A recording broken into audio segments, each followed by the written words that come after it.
Vamos lá. Hoje nós vamos começar a 11ª TPC desse ano. Olha só como o negócio é infindável.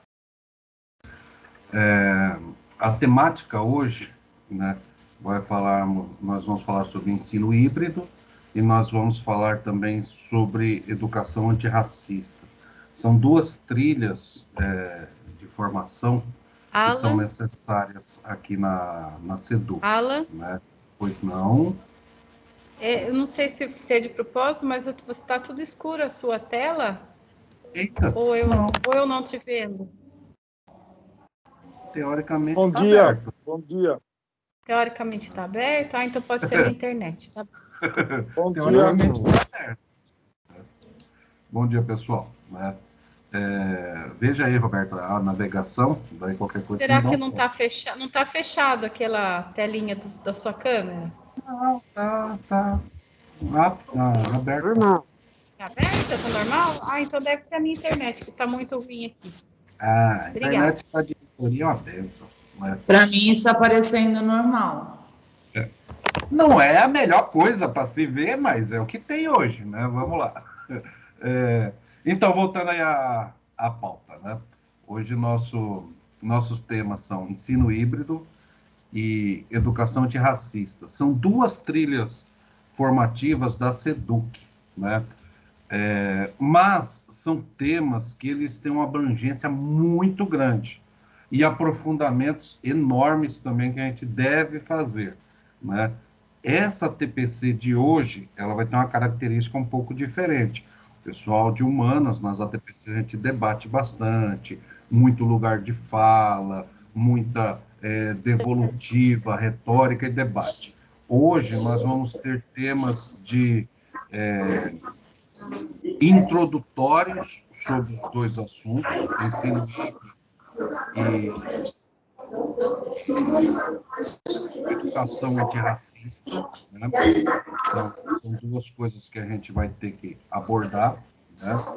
Camila, por gentileza, desliga o áudio. Vamos lá. Desliga o áudio. E, e como nós temos uma dinâmica muito grande de assuntos, e a temática hoje é introdutória, nós vamos abordar novamente, com aprofundamento e debate, estes assuntos, né? Hoje nós não vamos ter tanto as devolutivas e diálogos, porque a gente tem que, para pontuarmos o nosso debate, primeiro recebermos toda essa introdução, todos os conteúdos, que a temática de hoje ela vai ser muito dinâmica, porque tem muita coisa a apresentar. Então, neste primeiro momento, ela não vai ter aqueles espaços de falas que é o normal da nossa TPC, mas ela já é um preparatório para as próximas ATPCs, nós munidos destes temas de introdutórios, podermos fazer o aprofundamento. As temáticas, elas são tanto da SEDUC, como também uma solicitação dos nossos próprios professores. Então, tá sob controle aí os temas que nós vamos abordar. Hoje, eles são introdutórios, então a gente vai ter bastante convidado, bastante professores da rede, PCNPs, colaboradores aqui do núcleo pedagógico, para a gente apresentar pelo menos as estruturas da temática, né? Tanto educação antirracista como ensino híbrido, né? No primeiro momento, nós vamos falar sobre a educação antirracista, as trilhas formativas que existem no CMSP, que nós temos que nos apropriar, né? E, em posterior, nós vamos falar sobre algumas práticas, ferramentas e algumas estruturas que podem ajudar o professor na docência do ensino híbrido. O Bruno e o Walter vai abraçar com mais propriedade essa temática, né? Como o tempo vai ser curto e a nossa dinâmica hoje vai ser muito rápida, né? A gente vai ter que nos policiarmos, né, nas participações. Tá?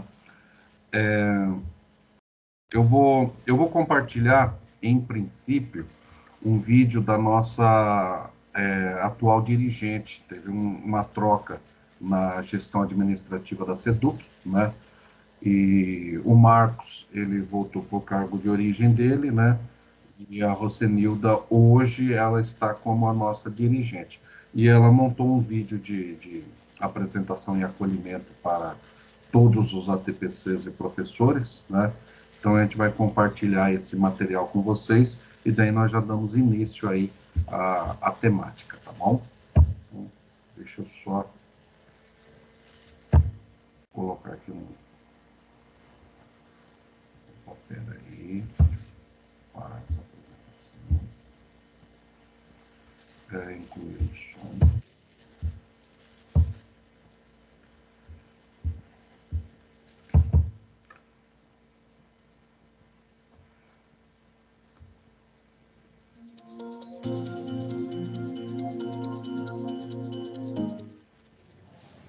Olá, diretores, vice-diretores, professores da rede da diretoria de Sorocaba. Eu me chamo Rosenilda, dirigente regional, vim para desejar a todos uma boa semana de formação. O núcleo pedagógico tem se esmerado, preparado bons temas, bom acolhimento, para que todos vocês realmente... E agora o que eu vou fazer? De reflexão, lembrando que toda mudança pedagógica, Eu não consigo ouvir. em todos os níveis da educação, é para a aprendizagem dos nossos alunos. Bom trabalho a todos.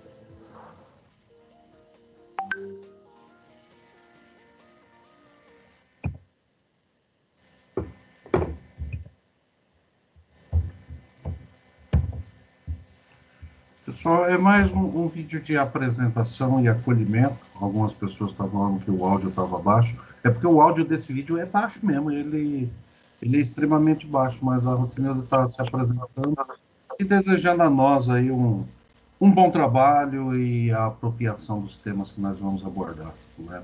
Então, é um tema aí, é um acolhimento em apresentação da nossa nova dirigente, né? Para a gente começar o assunto que nós vamos trabalhar hoje, né? A gente vai começar falando sobre os materiais que foram disponibilizados sobre educação antirracista para todas as escolas. Foi um box de material para as escolas, né? E a gente vai convidar a PCNP Roberta, né?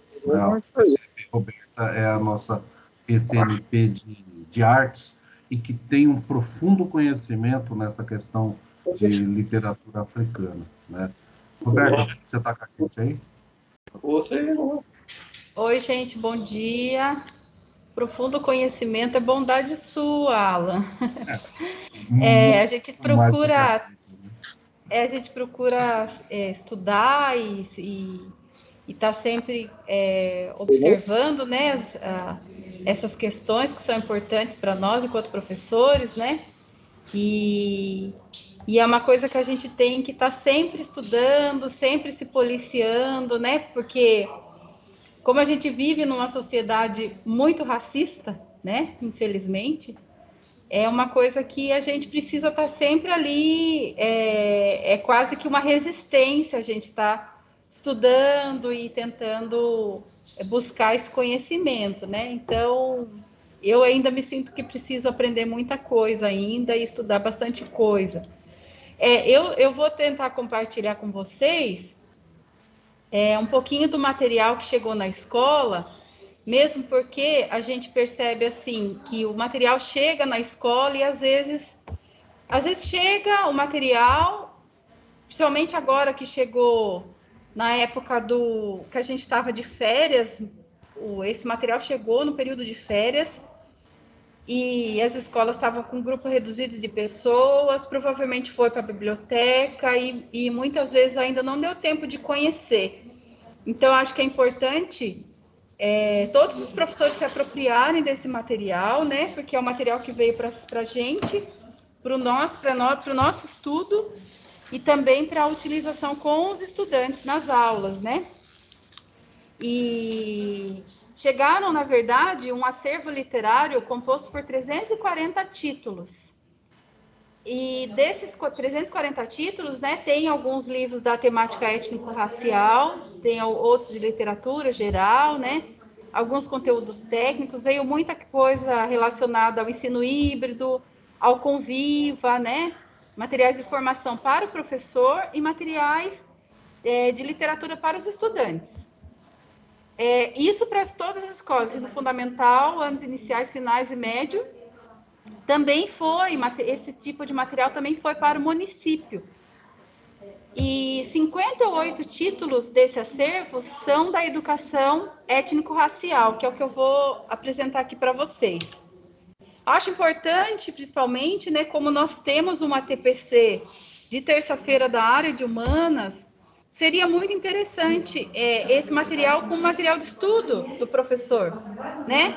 Para que a gente consiga fazer um trabalho de educação antirracista.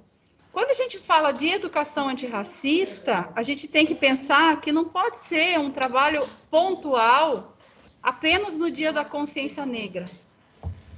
Um trabalho antirracista, ele tem que fazer parte da nossa pauta diária, né? Quando eu estou preparando uma aula, por exemplo, eu sou professora de arte, quando eu estou preparando uma aula de arte, eu tenho que pensar quais artistas negros, indígenas, eu posso trazer para apresentar para os meus alunos. Porque, assim, por muito tempo, a gente teve uma formação muito voltada eurocêntrica, né? E também os artistas, os autores que a gente teve acesso, muitas vezes foram embranquecidos na história, né? Depois que a gente descobriu que o Machado de Assis não era um homem branco, mas no livro, quando a gente estava na escola, eu já tenho mais de 30 anos, eu me lembro que quando eu descobri que ele era negro, eu fiquei até... Nossa, ele era um homem negro, porque a foto que estava no livro, o desenho, né, que parecia um homem branco, né? E isso, muitas vezes, essa questão do racismo estrutural, ele está tão arraigado na nossa sociedade que às vezes essas coisas acontecem e a gente não... parece que nossa, mas é um projeto... E muitas vezes é uma coisa que já está ali nessa loucura. Vou dar um exemplo para vocês. Agora, nós tivemos as Olimpíadas, cada atleta brasileiro que ganhava, a equipe do Maurício de Souza lançava um desenho de um personagem da Turminha da Mônica, né? E, de repente, me ganha a ginástica artística, aquela atleta Rebeca, e apareceu na minha timeline do Facebook a Magali, ela apareceu de Rebeca. E aí eu parei, olhar e falei assim, mas a Magali não é negra.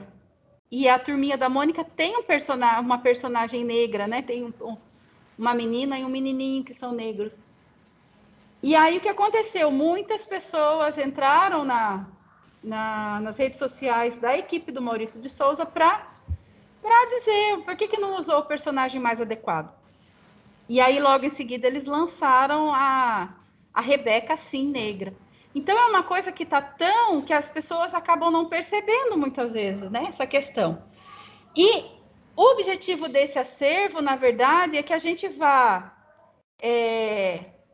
estudando essas questões, discutindo essas questões, debatendo na nossa autoformação, na nossa formação na escola, nas nossas formações da diretoria, para o nosso estudo pessoal, né? E também para utilização nas nossas aulas, porque a gente só vai conseguir trabalhar uma educação antirracista a partir do momento que a gente se apropriar desse conhecimento. Porque se a gente não se apropriar desse conhecimento, a gente acaba fazendo isso na rotina e acaba deixando de lado. E a gente só vai conseguir... A gente não pode ser ingênuo de achar que numa sociedade que tem um racismo estrutural, que nós, professores, sozinhos, vamos conseguir mudar. A gente precisa mudar a sociedade para depois mudar a escola. Isso a gente sabe. Só que nos nossos pequenos atos do dia a dia, a gente tem que tentar lutar contra, porque a gente só vai conseguir mudar essa sociedade a partir do momento que as pessoas entenderem que a gente precisa de uma luta maior, uma luta coletiva, né? E aí a gente consegue mudar a sociedade, consegue se conscientizar melhor na hora de votar, né? Pensando em políticas voltadas com essa pauta, né? Então a gente só consegue a partir eu acredito que a educação tem muito disso, que é quando o momento que a gente consegue mobilizar o conhecimento, né? Então, compreender a importância do acervo, né? Esse acervo que está chegando aí na escola, especialmente os livros com a temática étnico-racial, para o desenvolvimento e aprimoramento das práticas pedagógicas para uma educação antirracista. Refletir acerca da educação para as relações étnico-raciais, no desenvolvimento profissional, nas dimensões do engajamento docente, da prática pedagógica, né? E subsidiar o desenvolvimento de estratégias metodológicas a partir da utilização do acervo docente de livros com a temática étnico-racial, promovendo a formação integral por meio de práticas pedagógicas, né? Então, esse é o objetivo aqui da nossa conversa. E qual é o papel da escola, dos profissionais da educação para o combate ao racismo? Um pouquinho disso que eu já conversei aqui com vocês, né? Esse papel dessa reflexão, dessa conscientização, desse estudo que a gente precisa desenvolver na rotina da escola, e não só no dia da consciência negra ou só no dia do índio. Por exemplo, agora esse mês de agosto, nós temos o Dia Internacional dos Povos Indígenas. Então, é um dia muito importante para a gente trabalhar e conversar e desenvolver projetos, né? Então, colocar isso na rotina da escola, colocar isso nos projetos da escola, né? Eu acho que a gente precisa tentar desenvolver projetos de uma educação antirracista. Quais são os princípios de uma educação para as relações étnico-raciais, né? Consciência política e histórica da diversidade. Então, a gente precisa conhecer essa história para a gente poder ter essa consciência crítica, né? Fortalecimento de identidades dos direitos e ações educativas de combate ao racismo, né? Isso esses princípios está no documento das diretrizes curriculares nacionais da educação para as relações étnico-raciais, que é um documento que foi publicado em 2004, logo após, né, a Lei 10.639, de 2003, né? Então, logo após a publicação dessa lei, em 2004, foi lançadas as Diretrizes Curriculares Nacionais da Educação Étnico-Racial, que é muito importante a gente conhecer esse documento, que é um documento que traz muito subsídio para o nosso trabalho. A literatura, né, e a diversidade. Nesse acervo, qual que é a importância, né, da literatura? Então, primeiro, ela contribui para a formação do leitor, né, na construção da sua identidade, sua relação com o mundo, seu processo de humanização, favorecimento do conhecimento e da vivência, né, de dramas pela humanidade, porque a gente vai conhecendo histórias aí, histórias da literatura, muitos foram baseados em fatos reais, né, em fatos históricos, que acabou virando literatura, mas tem todo um contexto ali daquela história, né? Na experimentação dos conflitos vividos pela humanidade, levando a refletir e elevar sua subjetividade, de modo a ampliar sua concepção de mundo. Então, dentro desse acervo, eu não vou mostrar os 58 livros para vocês, né? Porque eu nem tive acesso a todos ainda. Mas a gente trouxe alguns para conversar com vocês. Esse livro da Angela Davis, Mulheres, Raça e Classe, né? O livro da Grada Quilomba, que ele está aqui na minha mão, que é um livro que traz... nesse livro, a Grada Quilomba é uma artista, né? Ela é uma artista interdisciplinar, escritora, teórica. Ela se baseia muito nas teorias do Frantz Fanon e da Bell Hooks. E ela teve trabalhos apresentados na Bienal de São Paulo. Então, é uma artista bem teórica, bem estudiosa. E nesse livro, ela traz escritos sobre episódios de racismo. Então, esses episódios trazem assim, uma característica de uma obra interdisciplinar, né? Relacionada à questão do feminismo negro também. Então, são reflexões muito importantes inclusive para que são esses episódios podem ser levados para a escola, para estudo, né? Porque são episódios reais que ela acabou compilando num livro e trazendo para esse debate, para essa discussão sobre o racismo na sociedade. Esse livro, A Queda do Céu, que é um livro maravilhoso, né? Um catatauzão enorme, também está aqui na minha mão. Esse livro é um livro que foi escrito por Davi Kopenawa, né, e Bruce Albert, e ele traz uma questão questão indígena, né? Então ele traz a voz dos Yanomami nesse livro. É um livro muito importante para a gente conhecer a cultura indígena, né? Um livro sempre muito citado. Aí nós temos esse livro, Cidadã de Segunda Classe, Ukemequeta.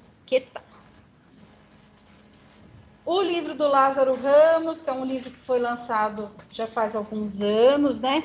Que conta todo o percurso do artista negro no Brasil, para ele chegar onde ele chegou, né? Um artista hoje renomado, mas ele começa lá na Bahia, num grupo de teatro pequeno, um grupo de teatro negro, e toda a dificuldade que ele teve, que ele enfrentou, por exemplo, quando ele era chamado nas peças de teatro ou mesmo na televisão, apenas para fazer personagens inferiores, personagens relacionados à escravidão ou personagens relacionados a profissões sempre segunda, né?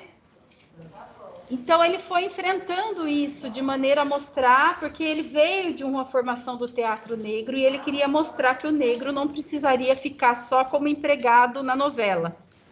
Então ele foi um artista que lutou muito em relação a isso, e eu acredito que ele conseguiu. Então ele conta todo esse percurso dele. E ele traz muitas questões aí, inclusive um livro que traz muitas referências para a gente. Ele cita muitos outros livros. A Bell Hooks, né, que é uma autora também muito importante. A Bell Hooks, ela tem muito de Paulo Freire nos escritos dela, né? Esse livro, ela trata a questão da mulher, principalmente da mulher negra. A Eutituba é um livro muito interessante, eu li ele, inclusive, recentemente, nas férias, né, de julho, eu peguei para ler. Ele é um livro que conta do contexto histórico, né, da vivência das mulheres no período lá da caça às bruxas, né, Bruxa de Salem. E a Maryse Condé, ela é uma mulher, né, uma professora negra, e ela escreve essa história contando esse contexto e trazendo também um pouco dessa vivência dos escravizados, quando eles eram capturados, levados para outros continentes, né? Então, ela traz um pouco dessas histórias do navio negreiro e conta essa história dessa Tituba, que seria uma, entre aspas, bruxas, né? Porque todas as mulheres desse período aí que faziam algum tipo de medicina com produtos naturais ou tivesse algum conhecimento relacionado à religiosidade africana, elas eram consideradas bruxas, né? Se a mulher fizesse uma oração para curar uma febre, por exemplo, que era uma coisa muito comum das nossas avós, nesse período aí as mulheres eram queimadas vivas como bruxas, né? Então conta um pouquinho dessa história, é um livro bem, bem gostoso e bem interessante. Tem um outro livro da Bell Hooks, né? Feminismo é para todo mundo, traz coisas bem importantes. Esse livrinho é um livro muito importante da Djamila Ribeiro, né? O Pequeno Manual Antirracista. É um livro bem pequenininho, curtinho, e que ela traz aí algumas coisas que são importantes para nós, né? Para a gente entender um pouquinho como que a gente consegue nessa luta antirracista. O livro do Silvio Almeida também é um livro que está nesse acervo, que é um livro muito importante para nós, para a gente poder conhecer um pouco sobre o que é o racismo estrutural, né? Então, ele nesse livro ele traz reflexões acerca da construção das noções de raça e de racismo, né? E daí ele traz um pouco dessa questão de como que esse racismo conseguiu se estruturar na nossa sociedade, né? E como que a gente consegue entender isso. Isso é um conhecimento muito importante para nós, né? Inclusive o Silvio Almeida, ele foi no Roda Viva, né, recentemente, o vídeo está no YouTube, é bem interessante, quem tiver curiosidade de assistir a entrevista dele no Roda Viva, foi bem legal.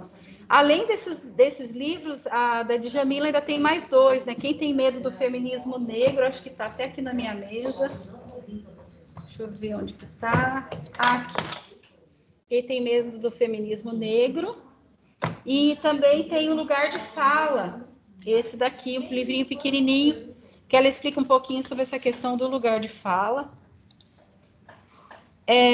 E aí eu deixo aqui a curiosidade, né? Quais livros ou autores você já conhecia?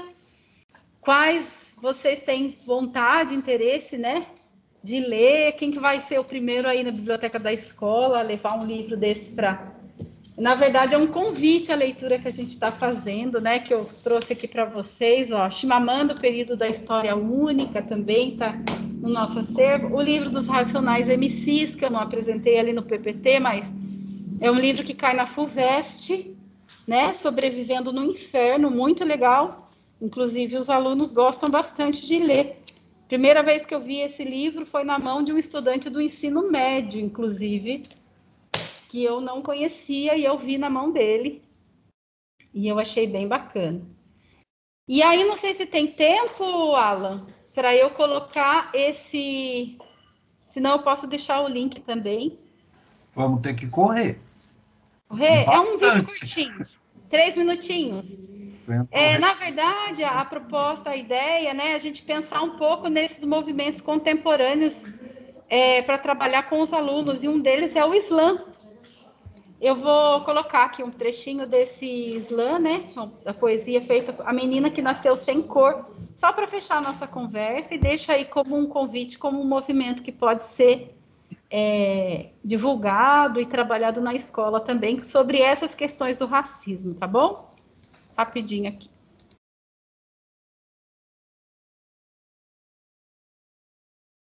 Tá sem áudio. Espera aí. Tá sem áudio. Era só um minutinho.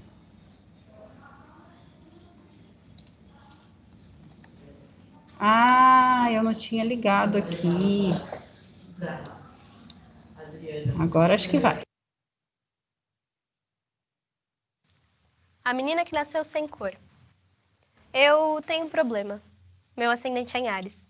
E eu tenho outro problema. É que eu sou a menina que nasceu sem cor. Para alguns eu sou branca, para outros eu sou preta, para muitas e muitos eu sou parda, ainda que eu sempre tenha ouvido dizerem por aí que parda é cor de papel. E a minha consciência racial, quando me chamam de parda, fica tão bamba quanto a autodeclaração de artista pop como Anitta quando pratica apropriação cultural. Eu sou a menina que nasceu sem cor porque nasci num país sem memória, com amnésia, que apaga da história todos os registros de símbolos de resistência negra, que embranquece sua população e trajetória a cada brecha, que faz da redenção de Khan a sua Mona Lisa, obra-prima da miscigenação, e ode ao milagre da miscigenação, calcado no estupro das minhas ancestrais, na fossa de corpos que nasceram para serem livres, na violação de ventres que nunca deveriam ter deixado de serem nossos. E eu tenho outro problema. Pô, eu não sei da cambalhota. E não importa, que para alguns eu seja a menina que nasceu sem cor, que falte melanina para minha pele ser retinta, que os meus traços não sejam tão marcados. O colorismo é uma política de embranquecimento do Estado que por muito tempo fez com que eu odiasse os traços genéticos do meu pai herdados. Me odiasse, me mutilasse, meu cabelo alisasse. Meninas pretas não brincam com bonecas pretas. Mas faço questão de botar no meu texto que pretas e pretas estão se armando, se amando. Porque me chamam por aí de parda, morena, moreninha, mestiça, mulata, café com leite, marrom, bombom. E esse corpo moreno, cheiroso e gostoso. É um corpo delgado, da cor do pecado, e me faz tão bem ser feitizada enquanto quase perfeito padrão de mulata de exportação. Um outro problema que eu tenho é que meu passe livre sempre acaba no final do mês. Eu sou a menina que nasceu sem cor, e isso me dá o privilégio de ser a menina que tem livre acesso a muitos espaços, mas que no final do dia parece não pertencer a nenhum deles de fato. Eu sou a menina que nasceu sem cor e isso às vezes me deixa invisível. Só lidão na mulher preta. Eu sou a menina que nasceu sem cor, mas sempre que convém alguém, minha negritude vai saltar aos olhos. E isso só me faz pensar o quanto o mito da democracia racial no Brasil é de... Se você sabe de onde veio a sua tataravó, pode ter certeza que você é uma pessoa branca de origem europeia, italiana ou portuguesa. O único brasão que sobrou da minha família foi o da desestruturação e da pobreza. Cara, gente branca. Se você não tem sangue preto nas veias, tem nas mãos. Tá na hora de derrubar a porra da estátua dos bandeirantes e valorizar o sangue preto que escorreu no solo da construção nada existiu desse país. Rui Barbosa e Bolsonaro tentam apagar a escravidão, queimam os registros sobre esse holocausto. Então, se for preciso, a gente resgata as nossas raízes nos dentes. Vai entender que a nossa gente é filha de Dandara do meu quilombo. Nos dê forças, para que não tenhamos vergonha das histórias que carregam os nossos corpos. Por muito tempo, eu fui a menina que nasceu sem cor. Mas um dia gritaram-me, negra! E eu respondi.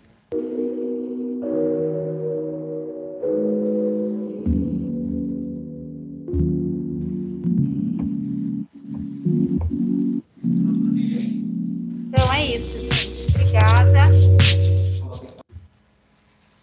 Roberta, ótima reflexão. E como eu falei no começo, hoje da TPC, hoje são temas introdutórios, mas cabe a reflexão.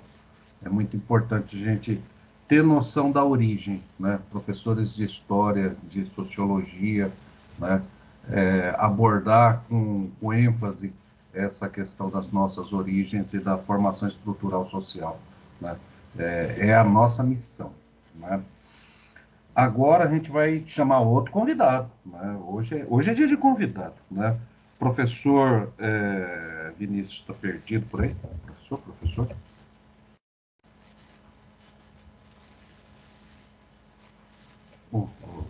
Vinícius não, desculpa, eu estou com a lista errada aqui. É professor Donizete, né? De História. Opa, tá sem áudio, Donizete.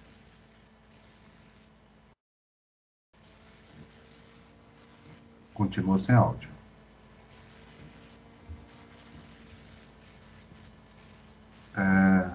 Você está com o áudio ligado, só que eu acho que o seu microfone está ruim, porque não está chegando. Veja se você consegue pelo áudio do computador. Seu áudio está aberto, mas não está chegando.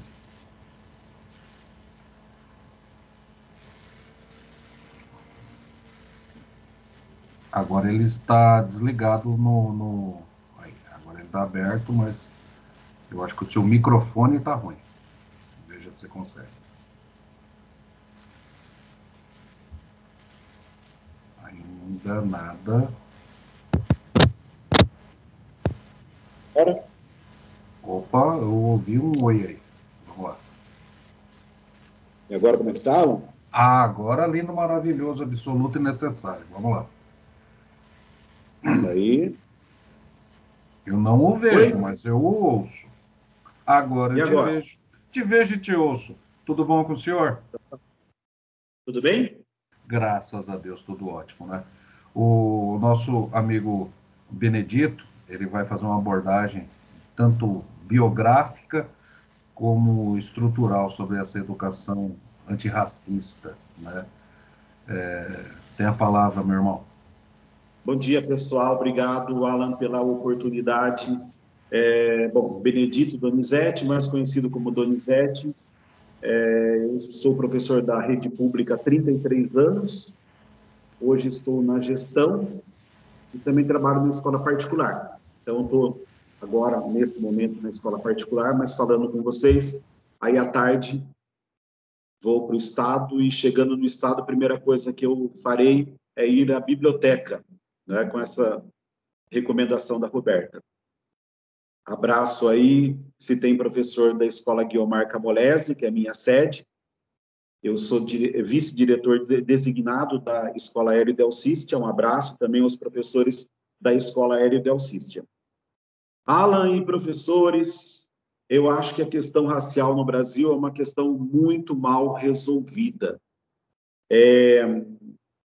O Brasil é o país mais negro fora da África. Então, o IBGE, que já deveria, né, novo censo, mas os censos vão revelando que a maioria da população negra ou chamada parda, né, como a poetisa acabou de colocar, e eu sempre coloco para os alunos. No meu registro está pardo, mas eu sempre falei nas aulas, eis aqui um professor negro falando com vocês. Ah, mas você não é negro, você é mulato, você é moreninho. Não, professor negro, marcando ali território. E com isso, eu tive muita identificação de alunos que viram um professor preto, e hoje, conversando com o Alan, refletindo rapidamente, olhem bem para a nossa realidade de escola pública, né? Porque escola particular é uma exceção. É raríssimo você encontrar um professor negro, alunos negros, mas na rede pública, onde nós encontramos uma boa parte dos alunos negros, vocês podem observar também carece de professores negros, gestores negros. Não é comum você encontrar um diretor negro, uma coordenação negra e até professores negros na rede pública. Então, vocês vejam que num ambiente de escola pública, onde a revolução pode e deve acontecer, nós temos essa restrição também. E ouvindo as indicações bibliográficas da Roberta, eu pensando no quanto a escola pública, o poder que a escola pública tem, né, de transformação, e quanto de material ela oferece, e os nossos alunos podem se empoderar, né, e na escola pública eles terem essa capacidade de transformação. Bom, eu coloquei aí para vocês, né, da história da África, a Lei 10.639/03, né, uma lei que já tem 21 anos, mas uma lei com dificuldade ainda de implementação, de valorização, de identificação e de projetos que possam ser criados na escola, para que, de fato, essa lei ela possa levar para os alunos, para as pessoas, mais história da África. O Ricardo de Moura, que está sendo colocado aí na tela para vocês, né, que vai ficar compartilhado esse material, né, esse professor coloca o que eu sempre ouvi na faculdade, na minha vida de professor de história, e acho que vocês também, de história, geografia, ou de humanas, filosofia, sociologia, vocês sempre ouvem a visão eurocêntrica, né, de história. Então, a África, ela é pontuada em alguns momentos na história, e pouco, né, falado na geografia e esquecida na filosofia, na sociologia. Analisem bem os textos, né, acadêmicos que usamos, e é uma história ignorada, uma riqueza ignorada, né, no ambiente escolar. Então, nessa rápida reflexão que eu estou fazendo com vocês, me apresentando para vocês também, e depois, numa próxima oportunidade, continuar e aprofundar um pouco mais, eu queria hoje falar com vocês sobre Milton Santos. Milton Santos, eu tive a honra de ser aluno do Milton Santos, numa disciplina de mestrado na USP, quando ele estava completando 70 anos, isso já tem tempo, e o mundo todo estava cobrindo, o mundo todo, o mundo acadêmico, pela relevância, pela importância de Milton Santos, e eu tive lá na USP, numa sala, ali com um bom número de alunos, porque ele era muito procurado, uma sala de mestrado, e tinha alguns alunos de doutorado, então nós éramos em 18 alunos, e aquilo até o incomodava, e eu fiquei 6 meses acompanhando a grandeza intelectual de Milton Santos, baiano, negro, de uma erudição, de uma intelectualidade, de uma profundidade acadêmica, e eu, silenciosamente, humildemente, né, não tinha condição de interagir com aquela grandeza intelectual, mas muito bem olhado e bem cuidado, e eu não esqueço, né, no encerramento, que de pouco eu interagi, tá, assim, nos debates, mas eu lembro ele olhando para mim e agradecendo pelo semestre e até aqueles que acompanharam com os olhos. E olhou para mim, e aquilo foi para mim, eu guardo isso para sempre. E eu estou partilhando com vocês porque eu vi ali no Milton Santos uma identificação. Um pouquinho antes de eu encontrar Milton Santos, eu fui pela primeira vez numa escola particular. A minha vida profissional ela se divide em estadual e particular. E quando eu fui na entrevista, há 27 anos, numa escola particular, e eu apreensivo, o que ia acontecer, como que ia ser, e já imaginando uma escola de brancos, e vem o coordenador, professor Betuel Dias, já falecido, um grande amigo, um coordenador, né, mais de 1,80 m, um negro maravilhoso, e quando ele olhou para mim na entrevista e eu olhei para ele, os nossos olhos se abraçaram, né, porque eu falei, que bacana poder encontrar, né, um chefe negro, isso aconteceu há 27 anos atrás. Então, eu acredito muito nesse testemunho, da minha vida pessoal, das dificuldades que o negro tem, desculpe que deu sinal, que o negro tem para ocupar o seu espaço dentro da sociedade, do trabalho, do respeito das pessoas. Então, isso foi sendo feito com dificuldade, com bastante estudo e com bastante presença e identidade. Eu sempre falei com os meus alunos sobre respeito e tolerância. Né? Tem um lema, tinha um lema, eu não estou na sala de aula este ano, mas 33 anos eu estive na sala de aula.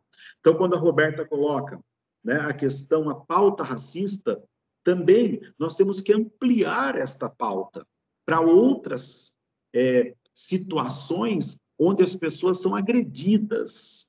Elas podem ser agredidas pela sua escolha religiosa, elas podem ser agredidas por uma outra opção, elas podem ser agredidas pela questão racial. Então, eu sempre falava para os alunos, repetidamente, e eu falava, pessoal, o que custa respeitar as pessoas? Eles já sabiam. Nada, professor. Pois é, não custa nada respeitar, tentar conhecer um pouco, né, para que nós possamos criar uma convivência mais harmoniosa e, principalmente, levar dessa convivência mais harmoniosa para um verdadeiro progresso social. Tá? Então, quando a gente pega aquele material do Gobinet, que tinha lá na primeira série do ensino médio, na terceira série do ensino médio, do racismo do século XIX e do embranquecimento da população brasileira, e tema que já foi do Enem e de outros vestibulares, então, nós percebemos que tem essas coisas mal resolvidas e que nós precisamos, de fato, nas nossas aulas, tratar desse assunto e permitir que os alunos se manifestem. Então, não só na consciência negra, mas que durante o ano, a cultura negra e a presença negra se manifeste nas nossas escolas e, principalmente, que os alunos negros, eles percebam que tem espaço. Se eu falei para vocês que nós temos dificuldade aí de encontrar até professores negros, diretores negros, coordenadores negros numa rede pública, por outro lado, eu tenho na minha sala, toda semana, alunos que me entregam um estágio para se dar, onde eles vão ganhar R$500, sendo explorados, muitas vezes, e boa parte desses alunos são negros. Tá? Então, um ponto aí de reflexão, onde vai indo para subemprego, para situações onde eles não percebem, às vezes, o valor do estudo, de quanto que é importante galgar o estudo, a universidade e a colocação no mercado. Eu coloquei também aí uma partilha, né, de bibliografia, né? Então, eu destacaria o Abdias Nascimento, que, né, uma liderança, um ativista importante, o genocídio do negro, O Sol Nasce para Todos, do Harper Lee, e uma frase do Milton Santos, né, que a gente conversava hoje também com o Alan, que eu acho que é importante como reflexão, para a gente não ficar no vitimismo. Tá? Então, aquela vítima, não, ele é negro. Não, o Milton Santos, ele até faz uma crítica quando ele fala do racismo no Brasil e o racismo nos Estados Unidos. Então, ele, negro, baiano, filho já de professores, ele tem uma frase muito importante, que ele fala: em casa me ensinaram a olhar mais para frente do que para trás. Então, eu compartilho com vocês aí a entrevista, né, que o Milton Santos deu, e essa entrevista aí ficou registrada, e é importante, assim, ver essa entrevista e conhecer um pouco da obra do Milton Santos, que fala dessa densidade, da complexidade da sociedade brasileira. Eu acho que é isso, Alan, né? Não sei se eu fiz aí meio que recortado, mas é mais como me apresentando aí para você e para a rede também, né? Para quem não me conhece, um pouquinho aí da minha história. A ideia hoje, Donizete, é nós fazermos essa introdução do lugar de fala e que é possível, sem o vitimismo e olhando para frente, quebrando as barreiras e ver que a escola é a ferramenta para nós derrubarmos esses paradigmas e essa subjugação do negro, né? Como eu disse no começo, isso vai ser tema de aprofundamento e para isso nós contamos com a presença do senhor, que tem um aporte muito bom do conhecimento da causa, né? E essa formação continuada que nós vamos trazer. Hoje nós estamos fazendo um introdutório. Deu para entender como o senhor é e as pesquisas que o senhor faz e pode engrandecer ao professor na prática docente da sala de aula. Essa é a ideia inicial hoje, né?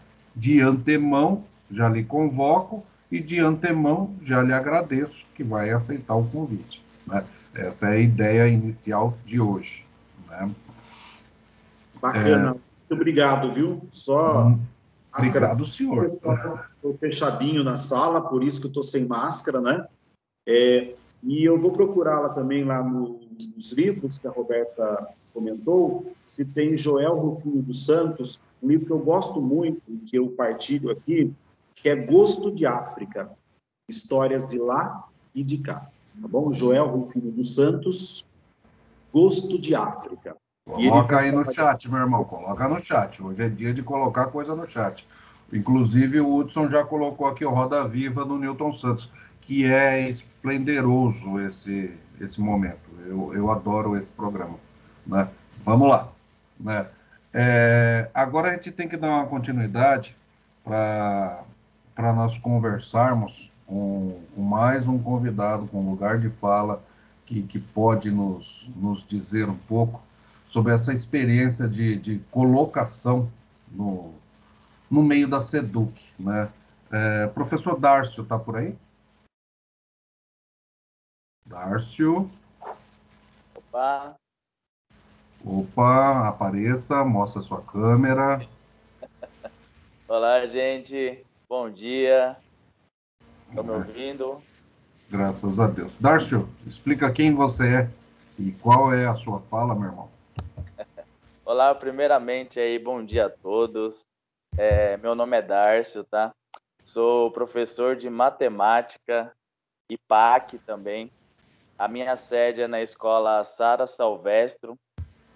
E, por sinal, eu agradeço muito aí as oportunidades que a gestão vem me dando, com muitas oportunidades aí, e é onde eu estou tendo a oportunidade de passar um pouco sobre quem eu sou e mostrar, principalmente para os alunos, que nós somos capazes, sim, de vencer as barreiras, de correr atrás dos nossos objetivos e, sim, realizar sonhos.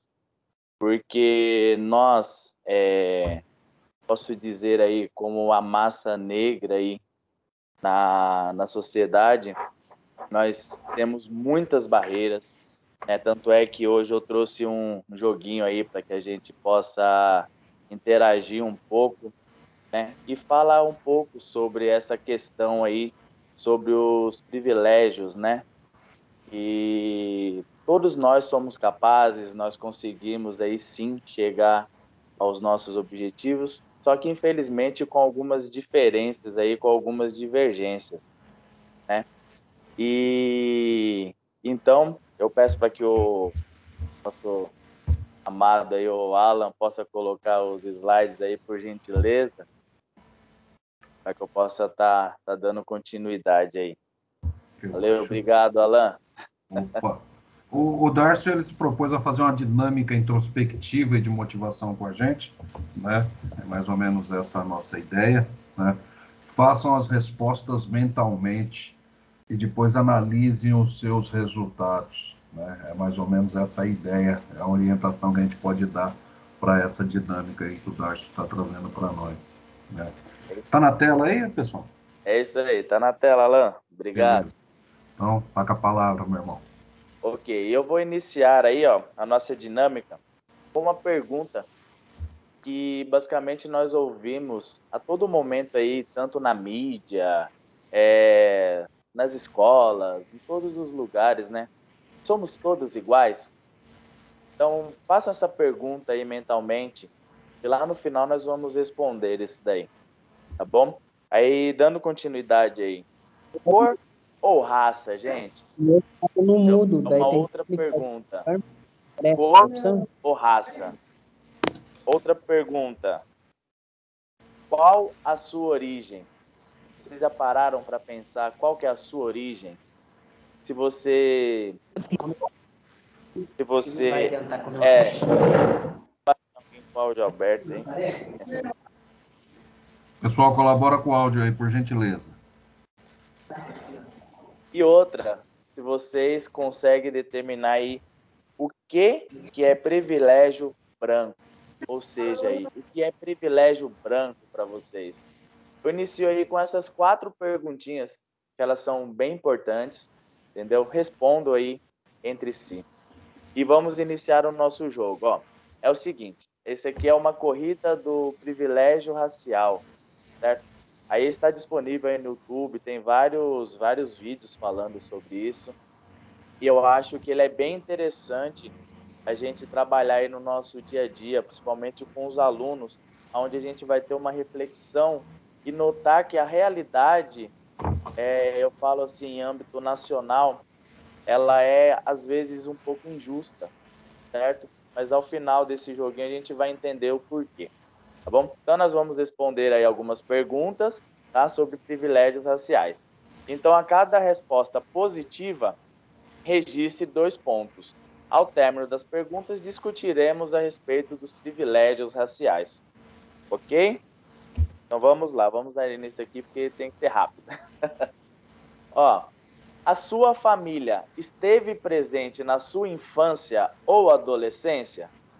Se a sua família esteve presente, você teve aí o convívio com seu pai, mãe e irmãos, vocês anotem aí 2 pontinhos positivos para vocês aí. Bom? Segunda pergunta. Considera que teve uma boa relação com eles? Ou seja, vocês consideram aí que tiveram uma boa relação com a sua família? Outra pergunta. A sua casa encheu de água ou sofreu algum dano e você perdeu alguns bens por morar em área de risco durante a sua adolescência?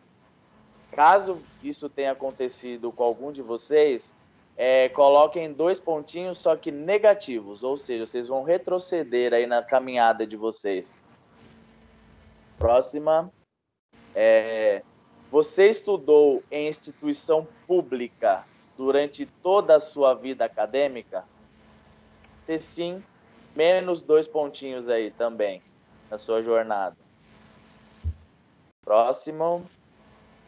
Você teve problema em ser aceito, fazer amigos na escola ou arranjar emprego em função da sua raça?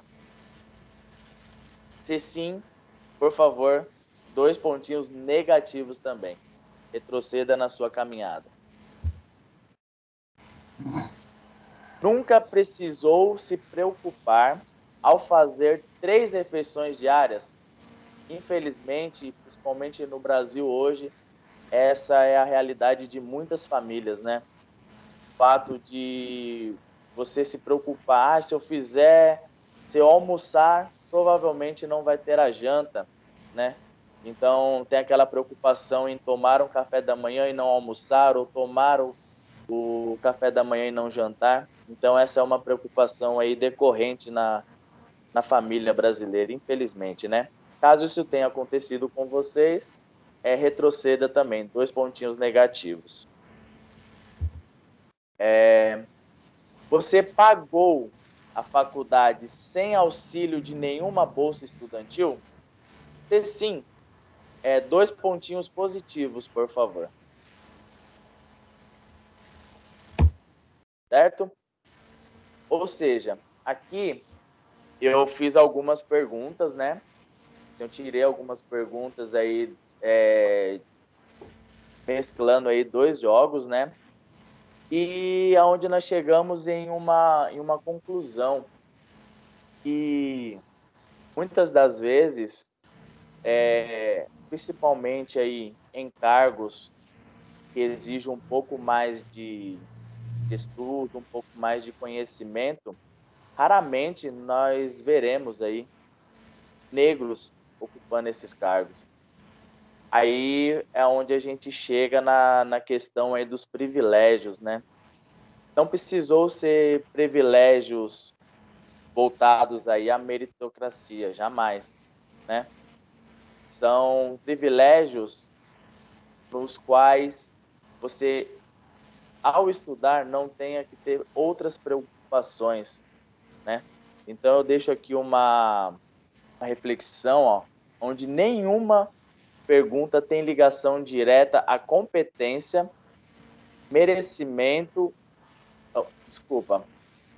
Nenhuma pergunta tem ligação direta à competência, merecimento ou às escolhas que tiveram no decorrer da sua jornada, mas influenciam muito no desenvolvimento psicológico profissional de cada um. Com essa reflexão, chegamos à conclusão que é diferente correr em uma pista sem obstáculos e correr na mesma pista com barreiras. Ou seja, o que isso quer dizer, gente? Eu, como professor negro, hoje na rede, recebendo aí as minhas oportunidades, eu tive que me firmar em algo que um antigo chefe, ele me falou, e isso marcou a minha vida e fez com que eu buscasse conhecimento. E, assim, nós não sabemos o momento em que o trem vai passar. Então, nós devemos estar preparados. Para o negro, a preparação ela ainda é mais importante, porque, infelizmente, a oportunidade ela pode vir apenas uma vez, né? Então, nós temos que abraçar essas oportunidades e buscar sempre o melhor, sem olhar para trás, né? Porque foi o que eu falei anteriormente. Você correr uma corrida sem obstáculos é uma coisa. Agora, você correr uma corrida com obstáculos se torna um pouco mais difícil. Porque quando você está ali na universidade, você tem que se preocupar se você comeu antes de ir para a faculdade, se preocupar que você provavelmente não vai ter condições de estar pagando a condução para estar indo para a faculdade, se preocupar né, no dia de chuva. E quando você chegar em casa, a sua casa pode estar alagada, você perder seus bens. Você se preocupar se o seu pai negro vai ter condições de estar custeando os seus estudos. E isso aconteceu comigo. Eu, Dárcio, hoje professor de matemática, PAC, trabalho na rede, tenho a minha empresa, sou filho de uma mãe negra, de um pai também negro, e ele pedreiro, minha mãe doméstica, em que criou 3 filhos. Eu, professor, um outro, meu irmão mais do meio, se formando agora em biomedicina, e um outro irmão mais novo, de apenas 25 anos, empresário também. Então, assim, o que eu deixo de reflexão é que todos podem conseguir. Nós todos somos iguais. Nós temos apenas uma cor aí que predomina, é o vermelho, o sangue que corre nas nossas veias. Ou seja, se nós olharmos para dentro, todos nós somos vermelhos. Não existe branco, não existe negro, não existe pardo.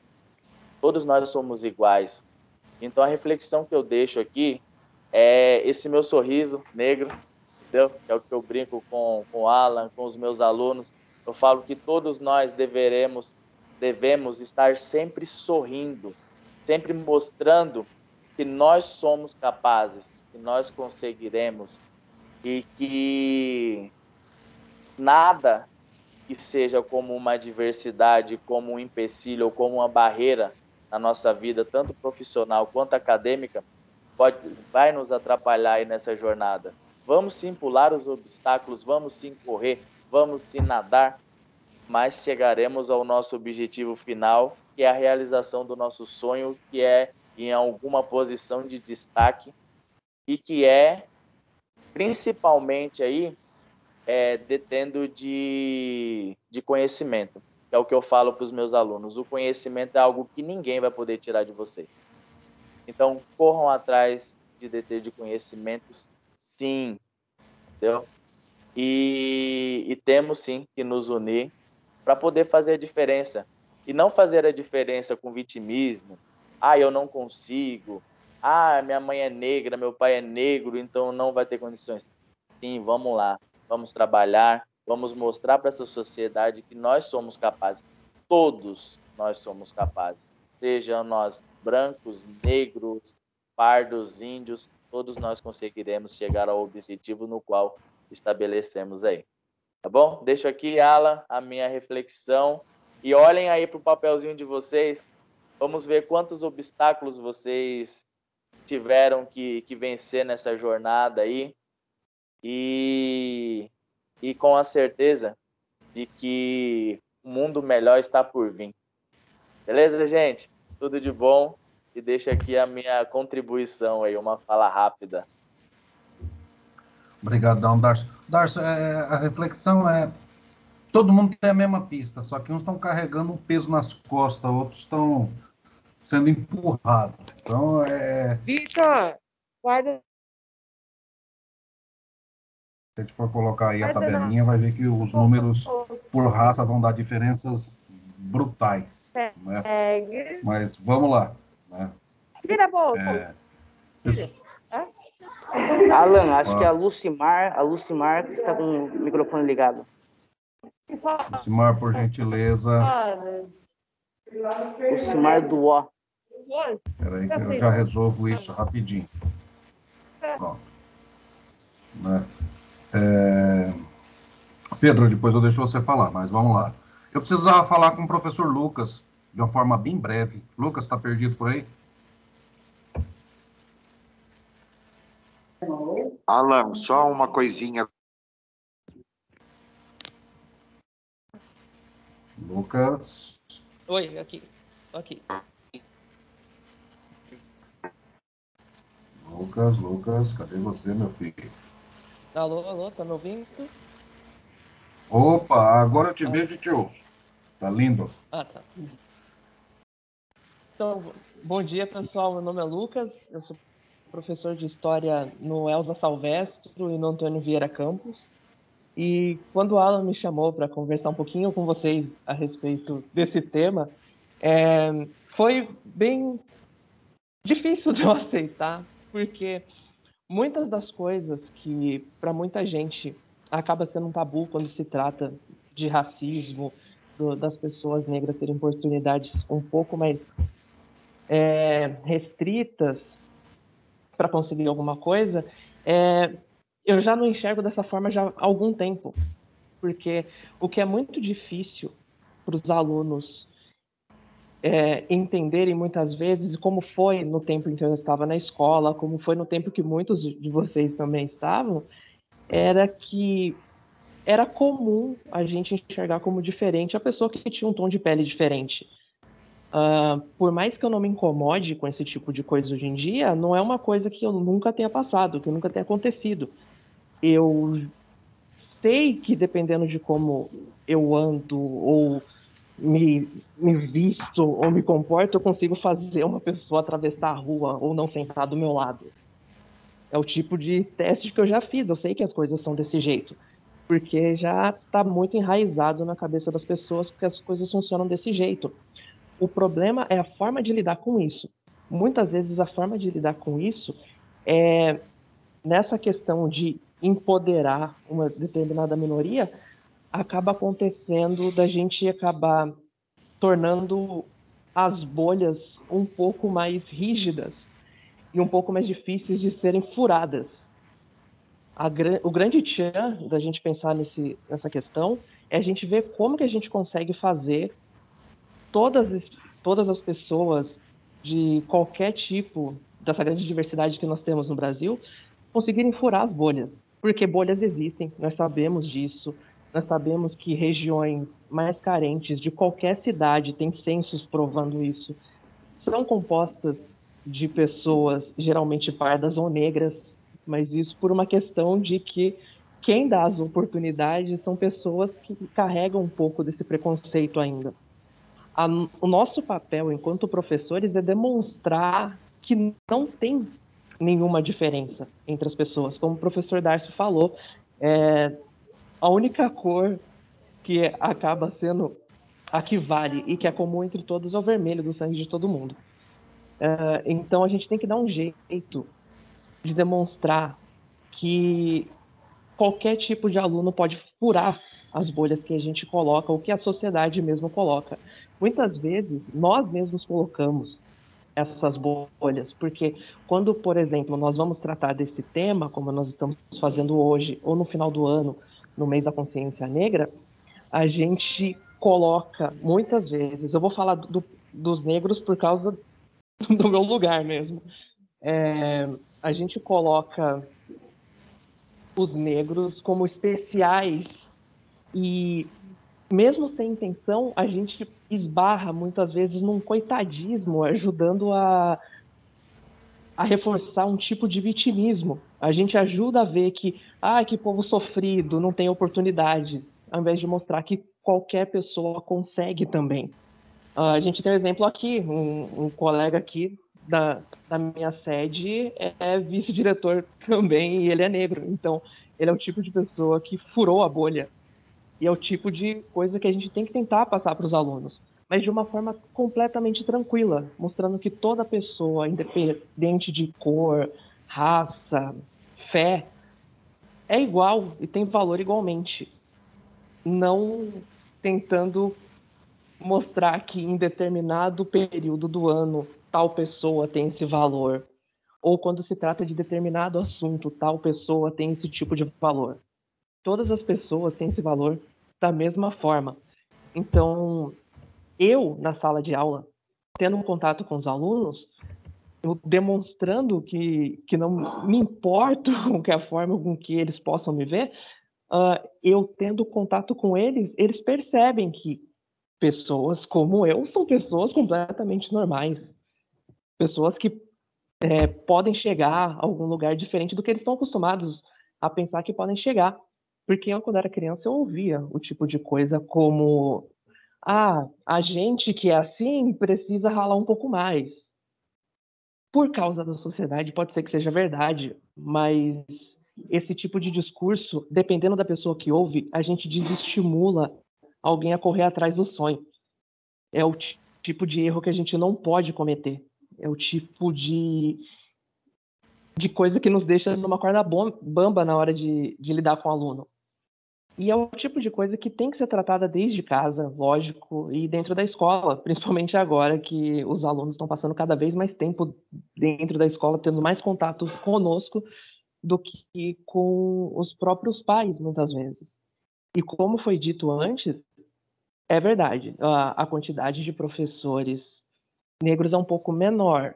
Por isso que fica o pedido de apoio para os outros professores também saberem lidar com essa situação e mostrar que é importante estudar sempre a respeito de toda a diversidade e demonstrar essa igualdade. Não só eu, que sou negro, quando chegar na sala, precisar fazer isso, ou vocês, quando tiver num mês específico, poder fazer isso. Tem que ser natural. Porque dependendo da forma com que a gente trata, a gente faz com que, olha só, tá lá o professor de novo que só fala sobre isso e só fica militando sobre isso. É o tipo de coisa que o aluno percebe e se incomoda também. Então tem que ser natural. A dificuldade que a gente tem é que não é natural.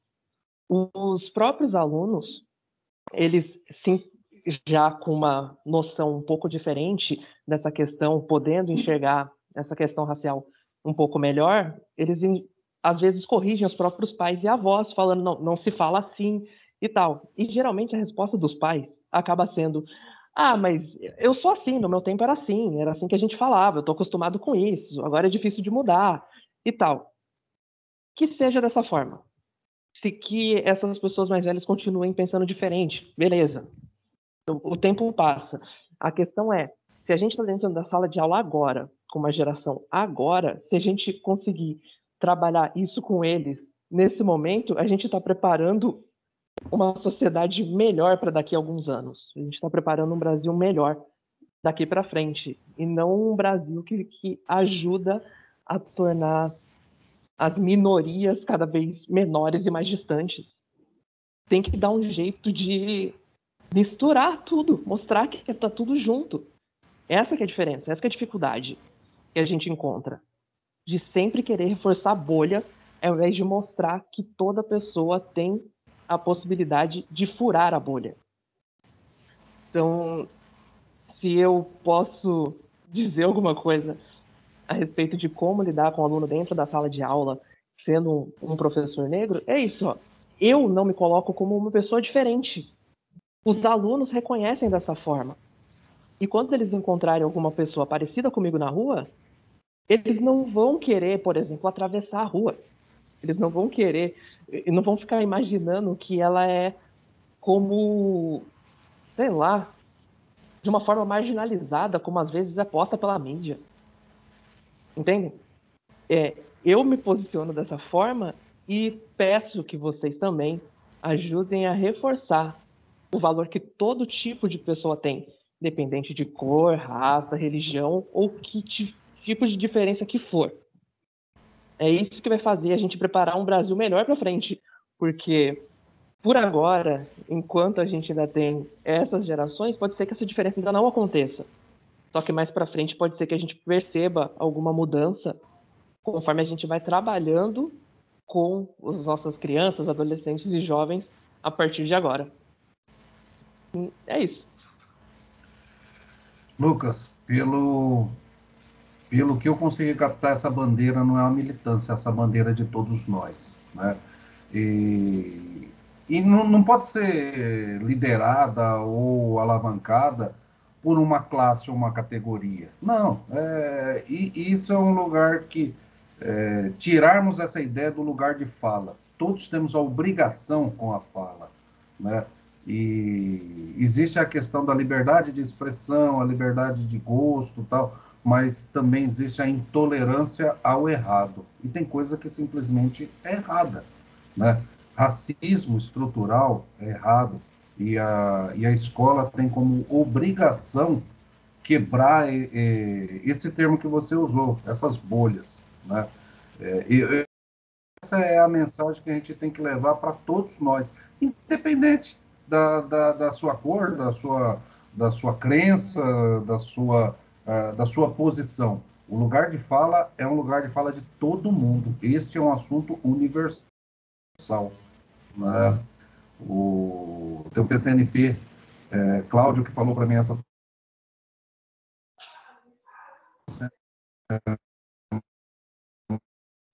uma frase interessante, né? No final, tanto como na caixa, a sociedade ela é miscigenada pela sua natureza e nós não podemos criar paradigmas para tratar do assunto. O assunto é universal, né? Pelo menos eu acho que é bem neste ponto que a gente tem que focar. Sim, concordo plenamente. Independente, tem que ser tocado. E tem que ser tocado na ferida. Né? Brigadão, Lucas, brigadão mesmo, e nós vamos fazer aprofundamentos disso. Eu sei que nosso prazo está estourando e o Bruno vai querer me matar depois dessa reunião, né? Mas, Bruno, tem a palavra. Pessoal, vocês estão me vendo, a internet aqui da diretoria não está grande coisa, e eu vou projetar os slides do ensino híbrido. Logo já de cara, visto que a gente está no contexto presencial, né? E nosso compromisso seria até às 11h30, né? Então, a gente vai ter que trabalhar isso de uma forma mais pormenorizada em outros momentos. De todas as falas que eu escutei, e apesar em algum momento as coisas terem se alongado demais, é normal que a gente tome posturas mais digressivas quando a gente está no isolamento social, né, do que presencialmente a gente costuma ser mais incisivo. Eu me lembrei de uma frase do George Orwell, todos são iguais, mas uns são mais iguais do que os outros. Realmente, todos são iguais, mas existem paralelos de igualdade que tornam uns mais iguais do que os outros. Eu vou tentar projetar minha tela, vocês falam se está aparecendo os slides aí. Fala para mim se está aparecendo. Tá, né? Está aparecendo, Bruno. Tá ok, está aparecendo sim. Então, fundamentalmente, a gente vai ter que trabalhar a questão do ensino híbrido não como uma questão transitória. Ora, a gente vai trabalhar, então, o ensino híbrido porque é algo que veio por conta do Covid, e quando a gente atingiu uma imunidade de rebanho, a gente volta para o modelo lousa, giz e falação, e paróquia. Não. O modelo híbrido, ele é mais do que esse modelo aqui que vocês estão vendo agora, e o pessoal que falou antes, que é um modelo mediado por tecnologia. A gente está tendo uma aula tradicional, a gente está fazendo uma formação tradicional, amplamente digressiva, amplamente falada, mas tradicional, onde você tem uma aula expositiva por cada um que passou por aqui, né? Dando o seu ponto de vista, falando das suas questões, mas amplamente tradicional, só que mediada por uma videochamada. Então, está aqui, tudo mudou. O que é ensino híbrido? Ensino híbrido não é ensino mediado por tecnologia apenas. Ensino híbrido é a incrementação de metodologias ativas no processo de ensino e aprendizagem. Então, no mundo das tecnologias, o papel do professor será mais valorizado como formador da ética e da cidadania do que nenhuma máquina pode fazer. Então, a centralidade do docente do ensino híbrido, ela não é mais central, ele é um facilitador do processo de aprendizagem dentro das metodologias ativas. E o seu papel, então, vai ser mais de mentoria, mais de tutoria nos educandos, para inserir nesses educandos, através de determinadas situações de aprendizagens, valores de ética e cidadania. E isso está ligado à pauta e à questão identitária antirracista, né? quando a gente vai ensinar dentro de determinadas situações de aprendizagem para os nossos educandos ética e cidadania, a gente pode inserir dentro de determinadas metodologias ativas, e depois eu vou falar mais delas aqui, e talvez a gente tenha que trabalhar isso em outros momentos, porque é interessante o conteúdo é importante, mas a forma que o conteúdo é passado é igualmente importante. Então, a gente vai ver isso. Então, primeira diferenciação, aula mediada por tecnologia, ela às vezes é tão tradicional quanto uma aula digressiva de 4 horas enfadonha numa universidade. Uma aula de história contemporânea que começa, para quem fez curso noturno, né, começa às 7 e termina às 11 da noite, e o camarada lá tagarelando, feito eu. O ensino híbrido, ele rompe com essa estrutura e faz a inserção de metodologias ativas. Deixa eu dar uma olhada aqui, que eu não quero passar muito. Então, aqui tem todo o processo, né? A gente vai ter que trabalhar isso em outros momentos, sobre o ensino híbrido, tendências desafiadoras da educação, ensino híbrido, inovações disruptivas, perspectiva do professor e do aluno, algumas questões importantes na educação atualmente, inovar na crise, desenhar experiências do ensino e aprendizagem de modos flexíveis, hibridismo progressivo, sincronismo integrado e algumas combinações de educação ativa flexível. Depois tem a bibliografia aqui. Então, aqui vai estar a questão de compreender o desdobramento do ensino híbrido e aprendizagem e seus desdobramentos, né? Compreender o perfil do professor na inserção do ensino híbrido e do aluno. E sobre o ensino híbrido, como inovar no modelo tradicional de ensino e transformar os alunos em protagonistas do próprio aprendizagem, ou seja, como não transformar o modelo híbrido numa transposição tediosa do ensino tradicional. O ensino híbrido, ou blended learning, é uma das maiores tendências da educação do século XXI, que promove uma mistura entre o ensino presencial e propostas de ensino online, ou seja, a integração desses processos, desses ritmos de aprendizado, e rompendo um pouco com a estrutura da escola. O ensino híbrido, ele começa a tomar questões mais estruturais a partir do momento em que a escola começa a deixar de ser mais escolar. Ela passa de ser mais um processo de tecnologia em rede de aprendizagens, e não uma comunidade em bolha, como disse o professor que falou antes de mim, né? Não são só bolhas sociais de comunidade, são bolhas na rede social, né? O ensino híbrido, ele tem essa característica de você tentar ampliar as redes de aprendizagem. Claro que tem toda a questão de acesso e conectividade, até mesmo aqui eu estou com uma internet de má qualidade, né? Mas engana-se quem pensa que basta colocar computadores na escola e deixar os alunos ali sem qualquer orientação, como bem definiu o especialista aqui, né, sobre o tema promovido pela GEC. O ensino híbrido é uma mistura metodológica que impacta a ação do professor em situações de ensino e a ação de estudantes em situações de aprendizagem. A adoção do ensino híbrido em nível mais profundo exige que sejam repensadas a organização da sala de aula, a elaboração do plano pedagógico, a gestão do tempo da escola.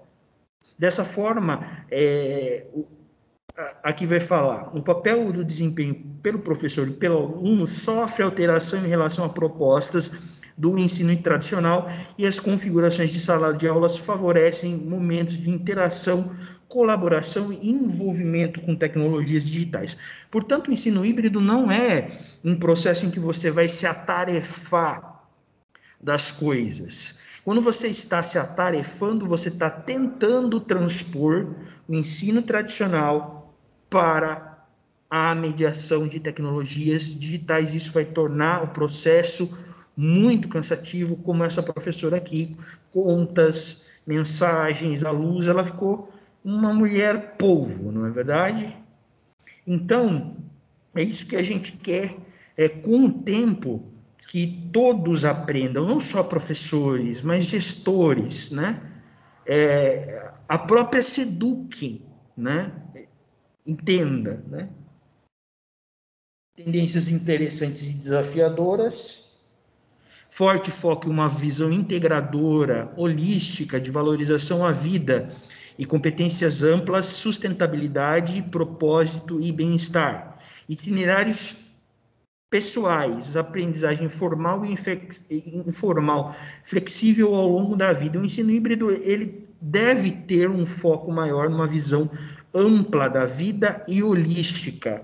E a aprendizagem, ela deve ser flexível na medida também da grade e do currículo, assim como os ambientes devem romper com o ambiente tradicional de carteira perfilada e lousa e procurar estruturar ambientes cada vez mais abertos, como ilhas de aprendizagem, né? Eu sei que isso é uma coisa que passa um pouco distante da nossa realidade atual. E essa abordagem dessa aula é amplamente teórica também. Combinados de diversas formas de aprendizagem, em grupo, né? Projetos, instituições, projetos na prática, né? Então, você pode fazer arduinos de papelão, de reciclado, você pode trabalhar gamificação, você pode trabalhar com uma ONG, você pode trabalhar dentro, por exemplo, mesmo da temática antirracista, fazer parcerias com instituições que tratam desse processo na cidade, né? A Roberta falou numa das conversas de algumas instituições aqui em Sorocaba que fazem a abordagem desse tipo de educação, a educação antirracista, né? Então, você faz projetos. A maior importância da aprendizagem para tutoria e mentoria acadêmica, projetos e profissionais de vida. Então, você é um tutor, você é um mentor do estudante. Você não trabalha exatamente como eu estou fazendo agora aqui para vocês, despejando informação. Você trabalha facilitando e dando desenhos de aprendizagem para ele. Então, caminhando para escolas de comunidades de aprendizagem, e não escolas fechadas em si mesmos e com ideias muito fixas, como grade e currículo, dentro dos processos de aprendizagem dos educandos. Aqui as tendências disruptivas, o Google Classroom e aqui o centro de mídia, né? A gente viu esse processo acontecendo na rede a partir de 2020, com muitas dificuldades, é verdade, de adaptação e mesmo de processos fundamentais de operacionalização, mas as pessoas foram adaptando. A grande questão... Você pegar a foto do casamento dele, já está fazendo meme, é muito engraçado, porque assim, ele casou assim... Desliga o microfone, senão eu perco o fio da meada. Eu já estou precisando controlar o horário para tentar ser mais breve possível. Então, Google Classroom e o Centro de Mídias como questões de EAD assíncrono, né? E dentro do ensino híbrido, a gente pode trabalhar momentos flexíveis de sincronismo, tal como está acontecendo agora, apesar de ser uma aula tradicional, né? Imagine só, você fazer um plano de aula de uma aula híbrida no presencial já é muito difícil, né? Imagine por online, né? Mas, enfim, aqui você tem, então, dois processos disruptivos, o Google Classroom e o Centro de Mídias. São coisas que existem já há algum tempo, só não estavam sendo usadas. Perspectiva do professor, né? Como uma questão fundamental, o papel do professor no ensino híbrido não é o mesmo do modelo industrial baseado na padronização. O ensino híbrido se baseia na personalização. Assim, o papel do docente não está ligado à mera transmissão da informação, mas sim à significação do conhecimento. Então, a emulação dessa escola baseada no modelo tradicional, no modelo prussiano, tanto aqui no modelo EAD que a gente está agora, como na sala de aula, não se trata de ensino híbrido. O ensino híbrido visa personalizar a educação para cada educando, sobretudo no modelo de mentoria e tutoria, e dentro desses processos, usando, então, tecnologias digitais para personalizar e fundamentar esse aprendizado, tá bom? O ensino híbrido é uma abordagem e metodologia ativa que tem como foco o aluno como protagonista. Então, o protagonismo no ensino híbrido vai se manifestar no aluno através das estações por rotação, através das estações por laboratório, através da sala de aula invertida. Isso pode acontecer de forma síncrona, assíncrona, presencial, semipresencial ou completamente online. Redescoberta e ampliação dos modelos híbridos da educação, hibridização progressiva, de acordo com a idade e avanço do currículo. Então, lá no ensino infantil, o ensino não deve ter muito caráter híbrido, tanto da tecnologia quanto propriamente da metodologia. Ele vai aumentando conforme o nível de escolaridade, a fim que na universidade se curse alguns módulos completamente online, ou sincronamente ou assincronamente. Então, mesmo no modelo híbrido, a modalidade é predominantemente presencial. Aula invertida e rotação individual por estações ou por laboratório. Então, o modelo EAD não é um modelo híbrido, seja pela configuração curricular ou seja pela falta da presença do aluno e do professor na sala de aula. O ensino híbrido é predominantemente, teoricamente, presencial. Modelos ativos online, assíncrono e síncrono. Síncrono como estamos agora, assíncrono como no Google Classroom. Personalização, pares e mentoria, né? Então, você ensina personificado para o aluno, você faz grupo de alunos, um aluno mais avançado, outro menos avançado, pares e mentoria, grupos. 5 alunos, um mais avançado, ensina para os outros, né? Modelos de integração síncrona, com ritmos e tempos diferentes, né? E daí a gente pode pensar nas videochamadas presenciais no mesmo momento do processo presencial, ou questões assíncronas. Currículo híbrido, então, módulos online e módulos presenciais, síncronos e assíncronos. Questões de flexibilidade, né? Aprendizagem personalizada, ou seja, a escolha e a autonomia dos alunos. Então, a gente, por exemplo, para questões de itinerários profissionais, para questão de itinerários formativos, adotar tanto modelos assíncronos como modelos síncronos, para, então, ir buscando processos de aprendizagem híbrida. Aprendizagem entre pares, como eu já falei para vocês, né? Grupos de 2, né? Que não é um grupo, né? Uma dupla. Aprendizagem por mentoria e o professor na sua característica do ensino híbrido, que não é o transmissor do conhecimento, é o design de experiências relevantes de aprendizagem. Parece um nome bonito, né? Mas, assim, é simplesmente um tutor, é um mentor, é um facilitador do processo de ensino-aprendizagem, onde os alunos constroem, junto com o professor, os processos de ensino-aprendizagem.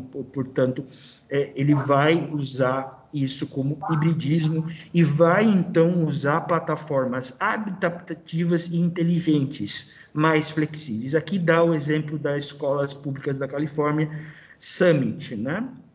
Summit. Aí a gente se pergunta, mas por que só tem exemplo da Escola da Ponte, né? Da Escola dos Estados Unidos? Por que a gente precisa ter sempre exemplos ruins a nosso próprio respeito, né? Modelos mais flexíveis e personalizados, com maior vínculo com o mundo real e o mundo do trabalho. Então, os modelos híbridos na sua dimensão online e presencial, pressupõe que a escola e a educação deve ter uma relação mais prática com o mundo real e com o mundo do trabalho e romper um pouco com essa tradição eclesiástica e academicista da escola. Não que ela tenha algum problema, mas o mundo se torna cada vez mais rápido e a eclésia é um pouco mais devagar do que o mundo.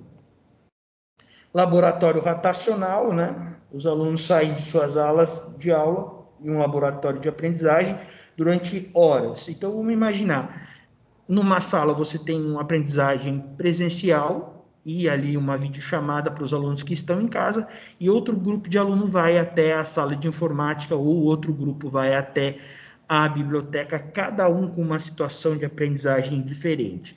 A gente pode falar nesses modelos de uma forma mais pormenorizada e não tão corrida quanto agora, numa outra apresentação. Aqui, alguns dos processos que a gente usa, né? O Google Meet, o Zoom, o Teams, o Centro de Mídias e a plataforma assíncrona, o Moodle, né? Na verdade, a gente no estado acaba não usando, mas é uma plataforma assíncrona usada pelas universidades federais. A sala de aula invertida, né? Que é o quê? Propõe inverter a metodologia tradicional de ensino. Em vez do professor expor o conteúdo, passando conhecimento a um grupo de estudantes, a ideia é que esses estudantes já cheguem na sala de aula após ter estudado o conteúdo em casa. Em síntese, significa transferir os eventos que tradicionalmente eram feitos na aula para fora da sala de aula. Então, vocês leriam os livros que a Roberta fez a indicação, que o professor, depois que falou dela, o professor vice-diretor falou, e os outros também, e trariam, então, já essas leituras para o momento da nossa formação. E não seria uma formação tradicional, onde você abre o espaço para um professor ficar falando na cabeça de vocês. Não. A gente traria essas leituras, vocês leriam esses processos e trariam, então, a percepção desses processos para serem discutidos em maneira de fórum. E daí a gente poderia dividir a sala aqui na videochamada em tutores, em moderadores de cada situação de aprendizagem do livro escolhido, né? Daí tem aqui, né? A questão dos 2 vídeos, e daí agora vai ficar para o Walter, para você terminar, filho. Opa, tudo bem, pessoal? Bom dia a todas e todos aí. Vou finalizar aqui, vou procurar não ser também, então, tanta gente falou hoje, né? Tanto conteúdo sendo colocado aqui. E aí, para a gente finalizar também, para não ficar um despejo, como diz aí o Bruno. Bem, sobre as falas, né? Vocês estão conseguindo me ver? Acho que não, né? Tudo bem. Sobre as falas... Opa, agora coloquei. Sobre as falas apresentadas, né? A fala da Roberta, a fala do Donizete, a fala do Dárcio, depois do Lucas, né? Importantes falas na discussão para a construção, né, desse processo, né? No fim, a gente falou sobre educação racial, falou sobre essa questão do preconceito racial, e agora entra na educação híbrida. Bem, o que eu queria fazer com vocês, um resumo muito rápido. Isso é uma experiência própria, que eu já estou há pouco tempo aqui na diretoria de ensino de Sorocaba. Eu vim de uma escola de período integral, né? E a gente traz algumas experiências. Bem, muitas pessoas têm confundido que esse tipo de ensino, onde o professor se depara com uma câmera à sua frente, ele dá uma aula para os alunos, tanto em sala de aula quanto para quem está na casa, as pessoas estão achando que isso é ensino híbrido. Isso não é ensino híbrido, né? Isso é uma forma de adaptação com a gente, com relação ao contexto dado, né? As circunstâncias dadas do momento. Se trata de uma adaptação. Então, confunde-se muito. Mas o que eu venho trazer para vocês hoje aqui, na verdade, é uma simplificação Eu fiz um vídeo com outro PCNP aqui da escola, da diretoria de ensino, o PCNP da Alberto e também o Delon, que é novo PCNP, da área tecnológica, e coloquei como uma espécie de treinamento, uma espécie de adaptação das aulas, né? Muitos professores, às vezes, eu estou falando meio rápido, pessoal, para não segurar muito tempo de vocês. Se vocês acharem que o tempo está muito, que eu estou falando muito rápido, podem me interromper, sem problema nenhum, tá bom? Então, esse vídeo, esse tipo de treinamento que eu coloquei, é para que nós todas e todos consigamos nos adaptar a esse momento, né? Para preparar uma aula. Às vezes o pessoal fala muito da tecnologia. Concordo plenamente com a fala do Bruno, com a fala de todas e todos, né? A tecnologia ela é uma ferramenta. A tecnologia ela é uma ferramenta para ajudar no processo pedagógico, ela não é um fim, né?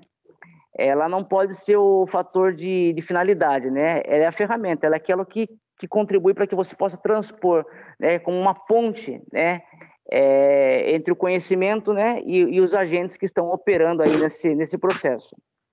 Então, no caso de muita dificuldade, quando ocorre muita dificuldade, quando ocorre um processo de não adaptação do indivíduo, eu coloquei para vocês, fizemos um vídeo aí, acho que tem alguém com o microfone ligado aí, mas tudo bem. E eu coloquei para vocês nesse vídeo, quando nós temos apenas um celular, como que nós podemos trabalhar quando nós temos um celular para poder dar essas aulas, né? Não sei se o Alan, você tem aí no gatilho o link para você poder apresentar?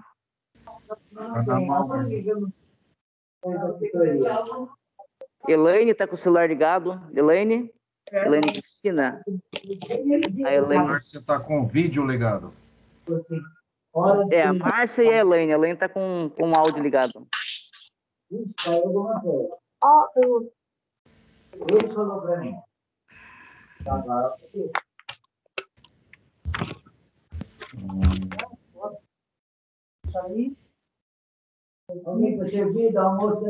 Muito obrigada.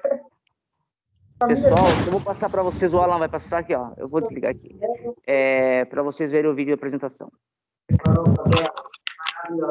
Olá, pessoal. Então tem o seguinte: chegar nos equipamentos, tem essa questão do ensino híbrido, como que você vai fazer a transmissão, onde você vai colocar a câmera, o professor não pode ficar voltado de costas, afinal vai ter que contemplar o aluno que está no presencial e também no que está remoto, ou seja, o nosso ensino híbrido. Então o que você tem? De repente, você não tem tantos recursos, você só tem um celular, ou você tem um webcam. Então, por exemplo, nós temos aqui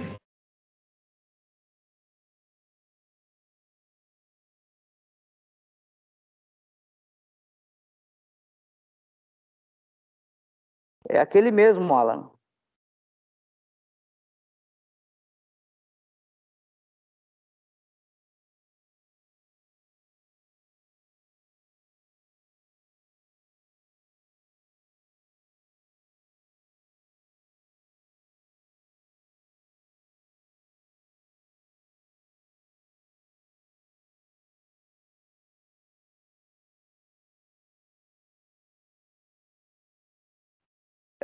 Tá sem o áudio, Alan.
som.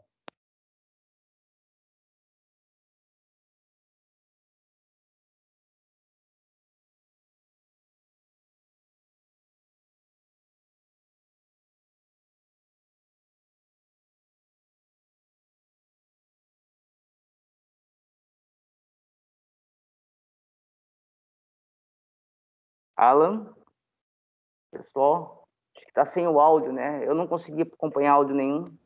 Pessoal, não apareceu aí? Não, para mim não apareceu. O vídeo travou. E apareceu sem áudio também, Bruno. Eu vou colocar no chat o vídeo, pessoal. Eu vou colocar no chat. Que aqui na diretoria tá bem ruim a internet. Nem todo mundo tem acesso ao chat.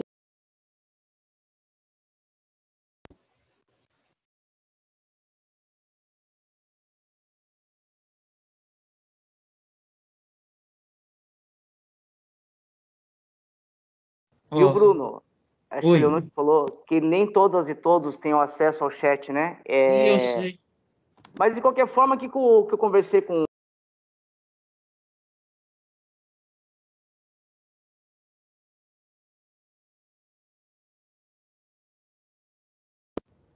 Ó, tá no chat, não sei se o Alan vai tentar colocar. Tá tendo Eu áudio? vou me despedir, pessoal. Eu preciso Pessoal, ir. Até mais, tchau. Vamos abortar. Bruno, vamos abortar então esse vídeo. Eu vou colocar ele na próxima apresentação, porque daí a gente consegue colocar com qualidade. Porque se a gente for fazer um negócio na correria, não vai ficar bom, né?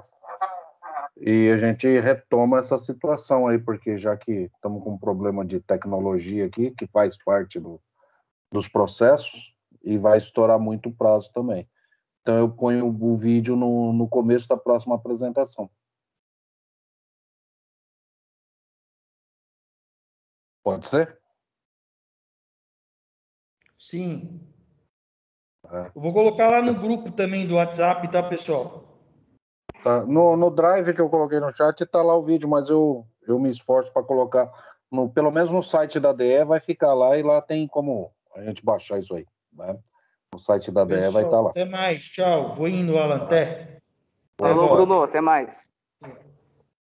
Pessoal, por falta de material tecnológico, e a diretoria está num problema com material tecnológico, a gente vai deixar isso disponibilizado no site da DE, né? E vamos deixar também na próxima o Walter chega com mais propriedade nesse assunto, porque estouramos muito o prazo que a gente tinha, né? Eu tenho que agradecer os colegas que participaram aqui conosco, né? Agradecer a Roberta, agradecer o Donizete, o Lucas, o Dárcio, o Walter, o Bruno, e vocês que hoje tiveram a complacência de ver que hoje era um momento da gente receber informações, e nas próximas ATPC nós vamos debater e aprofundar essas temáticas, tá? Eu sei que é correria, mas hoje a proposta era bem esta mesmo, tá? Agradeço mesmo o pessoal, né? E vamos para a próxima ATPC assim que der o nosso prazo, tá bom? Muito grato, uma ótima semana para todos nós, se cuidem, né? Estabeleçam os seus limites, estabeleçam a sanidade nesse momento que a gente tem que acolher e ser acolhidos, né? Obrigado mesmo todas as equipes, obrigado mesmo os professores, e vamos tocar a semana, tá? Obrigadão. Tchau. Bom dia para todos. Obrigada. Bom trabalho. É só o primeiro ano. Valeu, um grande abraço a todas e todos. Valeu. Tchau, tchau.